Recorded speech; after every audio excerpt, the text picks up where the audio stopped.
shucks. Yes. It's okay, I just got dirt on it. Like most good adventures, this one starts with a map. I'm one of those people that will peruse Google Maps for hours, looking for interesting features and then looking at them from every angle, doing some research, really pretending I'm there. There's something about being in a place that makes it possible to understand in a way that just reading about it or watching the content about it doesn't. And a map to me is as close as you can possibly get to that.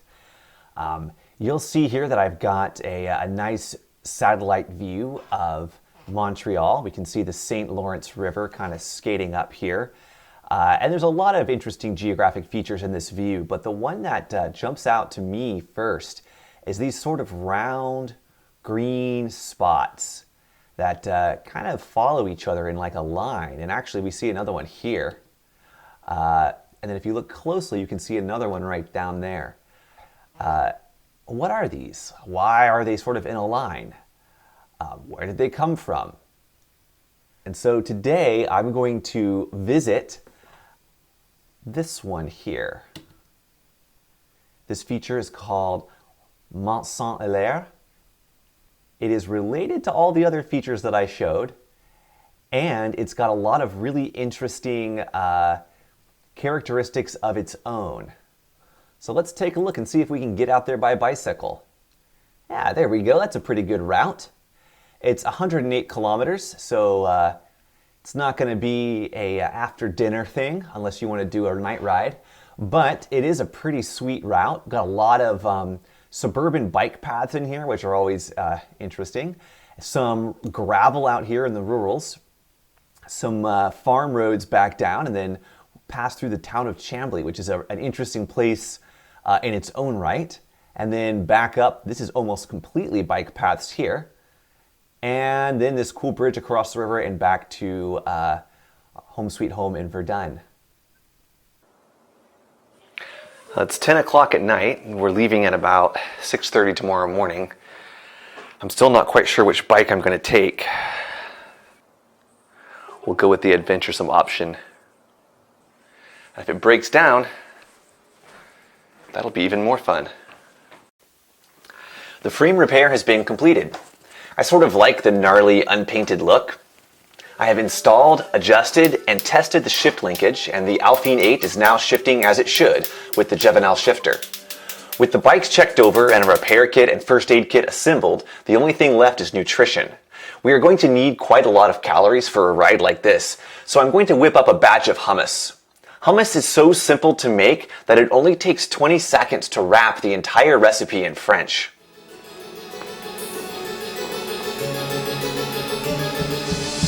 Quand on va mettre un mou et tout, dans un mix, on va mettre de la vaisselle. Ajoute tout ça dans la huile d'olive.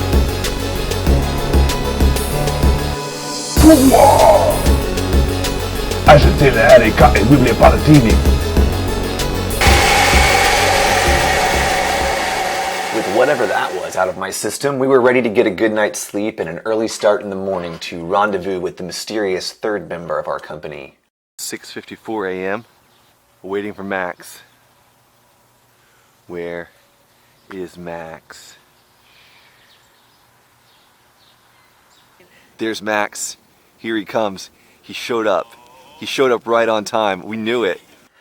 We crossed to the south shore of the St. Lawrence River and quickly found ourselves rolling through a desolate land with strange customs and enigmatic inhabitants known only as suburbia.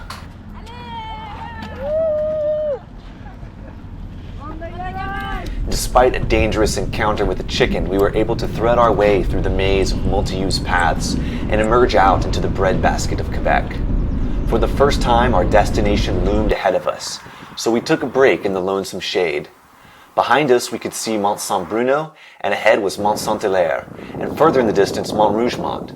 As our legs recovered, we reflected on some of the geology and folklore of the area. All right, Max, so here's the story of the hills. Yeah, so these are all from like the Cretaceous period. when there was a thin spot in the Earth's crust and lava sort of bubbled up, or magma rather, magma bubbled up and created these sort of domes. This was under a plateau. This was about 3,000 feet higher than it is right now during that time. And so they were underneath this sort of Cretaceous jungle. Dinosaurs were walking around on top. And then over time, as the Earth went into several ice ages, glaciers happened, that all eroded off, and it left these sort of evidence of this hot spot under the Earth's crust, which still exists. The same hot spot that created these still exists and is still creating like lava domes. It's in the North Atlantic right now. And so there's a lot of really interesting minerals.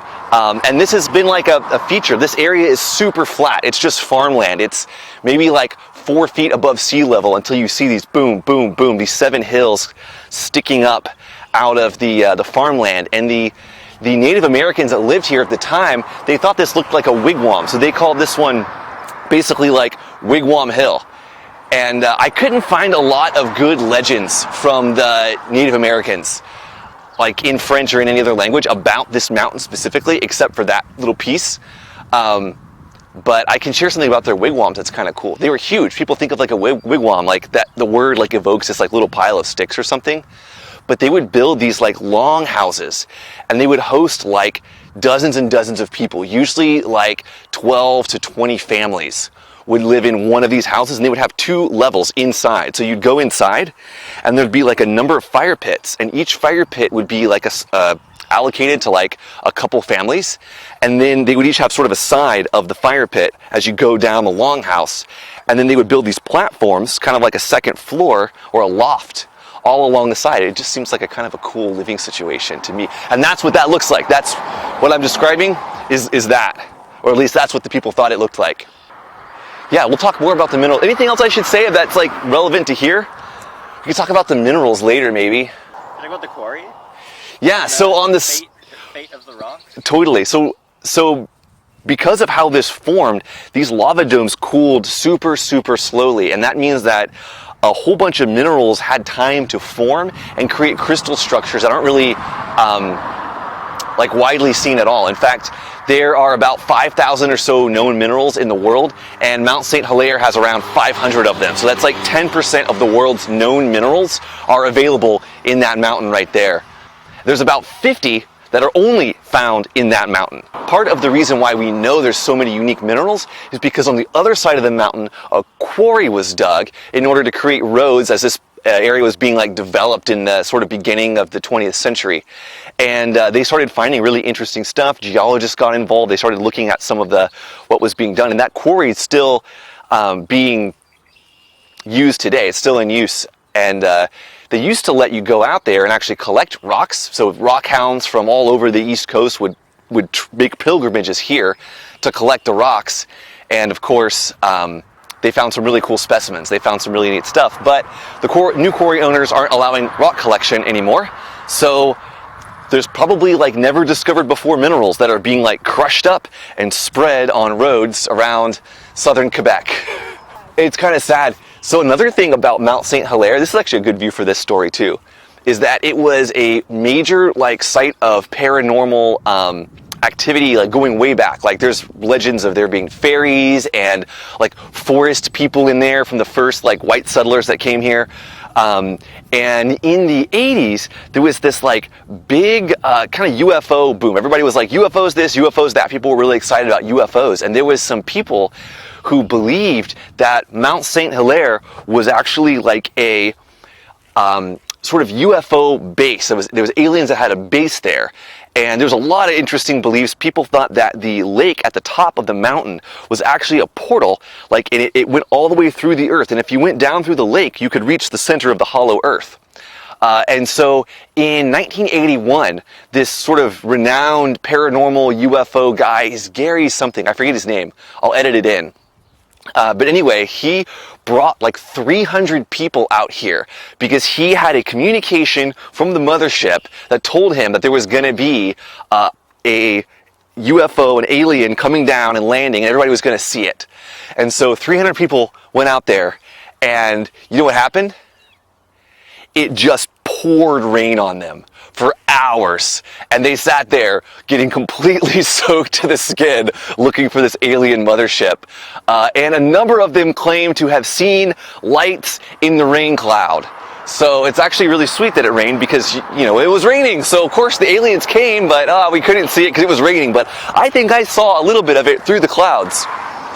On a vu une forme ronde qui semblait métallique, qui projetait des faisceaux lumineux qui avaient 4 séries de toits forts. C'était gigantesque. He looked at me in the sky and he said, "Sacram." He was astonished, like I was. There's got to be an explanation.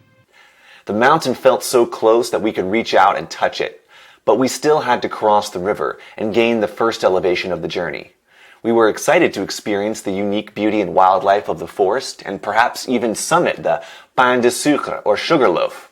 Little did we know that fate had other plans. So here we are at the base of Mont Saint-Hilaire. We've covered about 60 some odd kilometers so far. The bikes have been going good. Everybody's feeling pretty good spirits. We just ate. We are not going to make it to the top of Mount Saint-Hilaire today. We showed up at the gates of the park, and the park was full. I understand why they want to like keep it a little bit under control. It's an exclusive place, and it kind of has to be special, right? Mount Saint-Hilaire has a long history of being off limits to some extent for most people.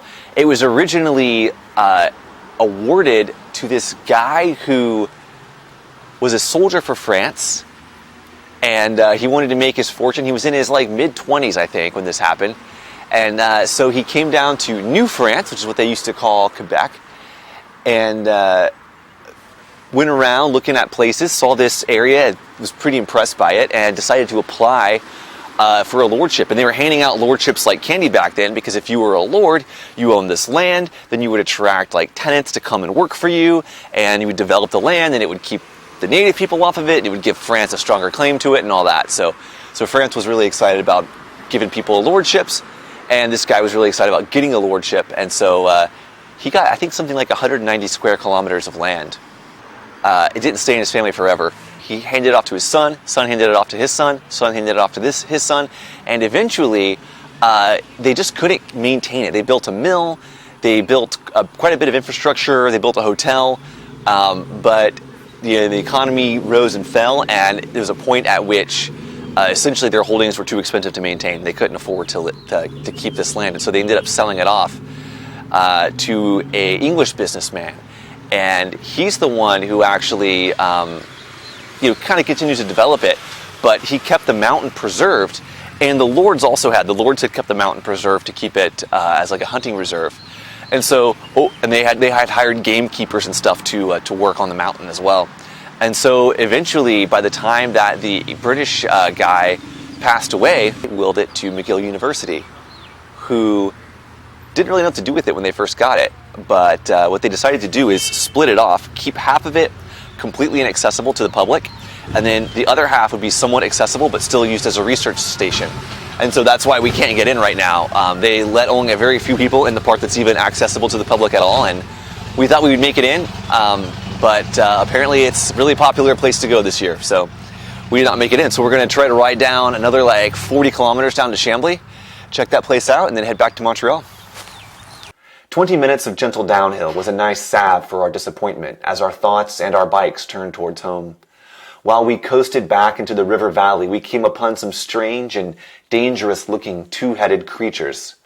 Perhaps I should not have been so glib about our chances of meeting extraterrestrials after all.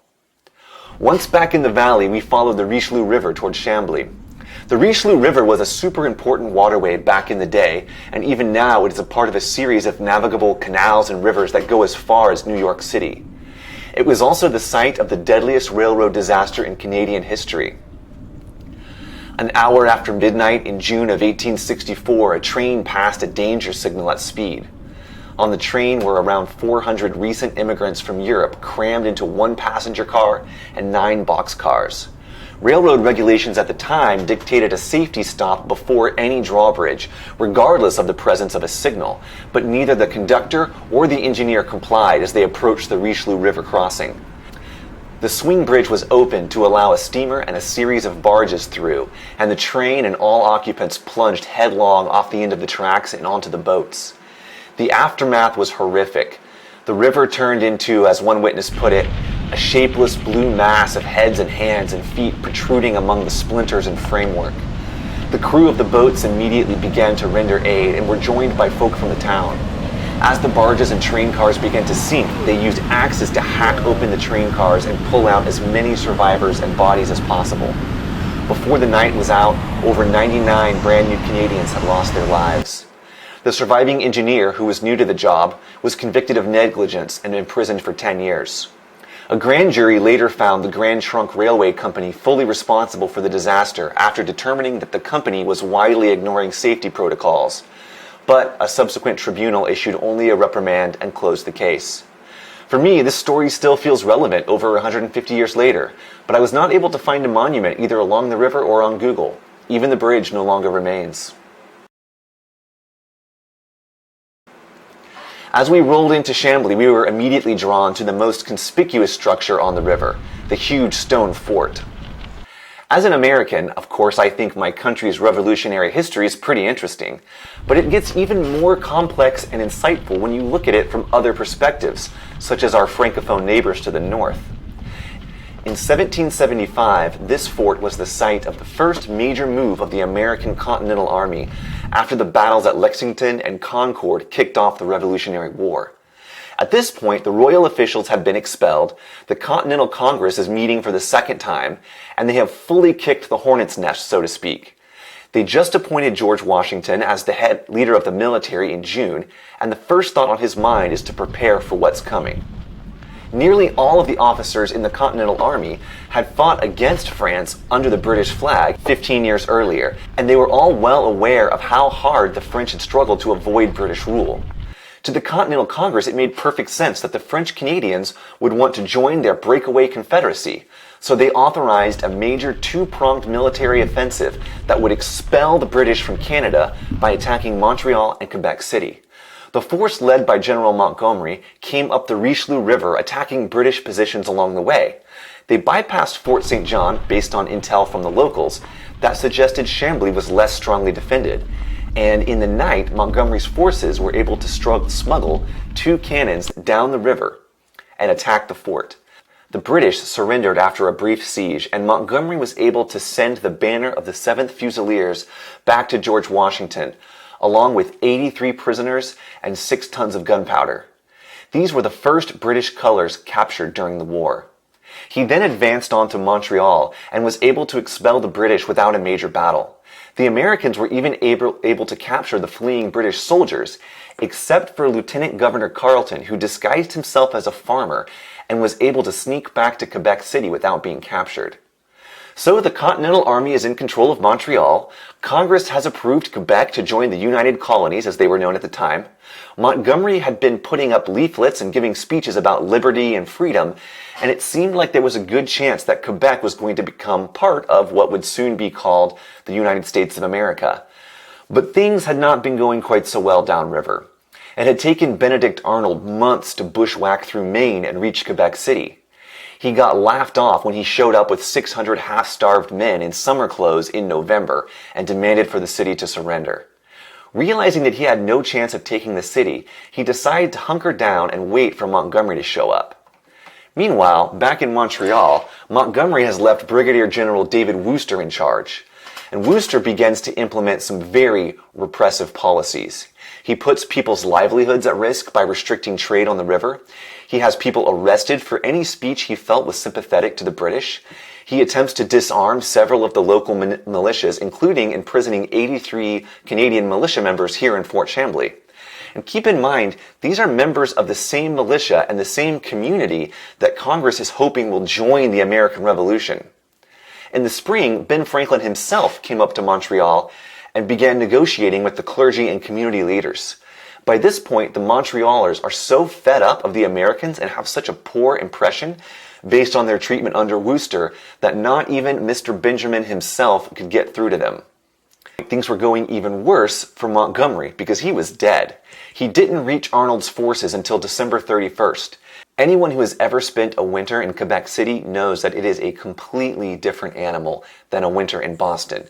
And despite looting for supplies, the army was in very bad shape. When the combined forces of the Continental Army showed up to take Quebec City, Lieutenant Governor Carleton was waiting for them there and burned the demand for surrender this time instead of dressing up like a farmer and running away. The British forces defended Quebec City while inflicting heavy casualties. In the fighting, Montgomery was killed and Arnold was badly wounded. When news of the retreat reached Montreal, Ben Franklin realized there was no point in attempting further negotiations and left the city. By July 4th, 1776, the Army of the United States of America was no longer a significant presence in Quebec. For the French Canadians living in the area, this probably came as a welcome relief. At the end of the 7 Years' War, France and the colonists had managed to secure a number of guarantees from the British for religious freedoms, the ability to maintain many of their legal structures, property, trade, and be represented in French as well as English. Based on their experience with Wooster, these were not rights they expected from the Americans. Wooster was court-martialed for incompetence by the Continental Army. Congress wanted to make another attempt at invading Quebec at several points during the war, but George Washington was dead set against it. A few French Canadians did end up joining the American Revolution, and there's a lot more to the story, but that's all we have for today. I had a lot on my mind as we completed the last leg home and the kilometers flew by. I was already looking forward to the next big ride and wondering what stories we'll uncover. I'm planning to visit as many of the Montereysian hills by bike as possible this summer. I'll do a video with any interesting stories I find along the way. The next trip will be an overnighter, so that should be fun. Thanks for watching, and if you like this video, go for a ride.